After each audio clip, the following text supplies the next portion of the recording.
Hey guys, what's up? It's Rygar the Destroyer, and today we're going to be taking a look at the Walgreens exclusive Boba Fett and prototype armor from the Star Wars Black Series.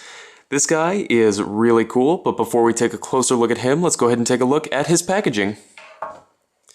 Here it is. This is, if it'll focus here, there we go. This is pretty standard for the early waves of Star Wars Black Series figures.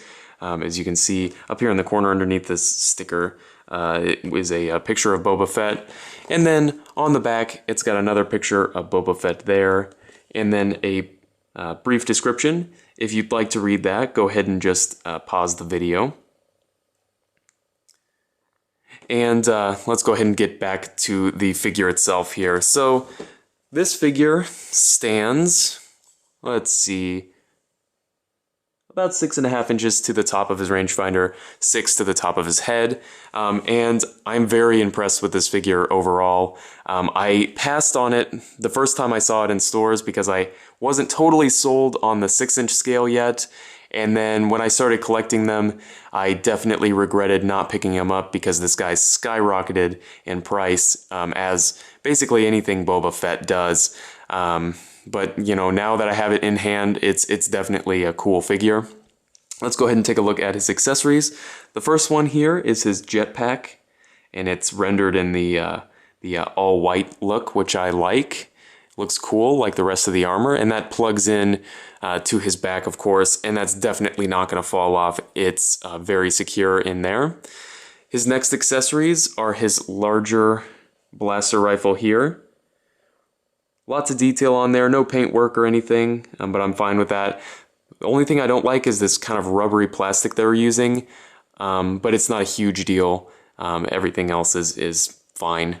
And then he also comes with this smaller blaster pistol. Again, no paint work or anything, but the detail is nicely done.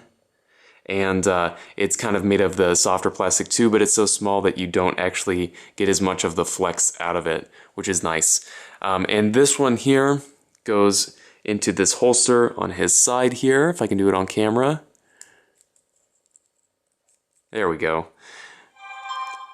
Sorry about my phone ringing there. As far as articulation goes, it should be the exact same as the standard Boba Fett figure. So he's got a ball peg in the head with a hinge, gives him a nice range of motion. You can get a little bit of side-to-side movement on there, which is really nice. There's ball hinge shoulders with a really tight ratchet on there, but they do swivel 360, which is nice.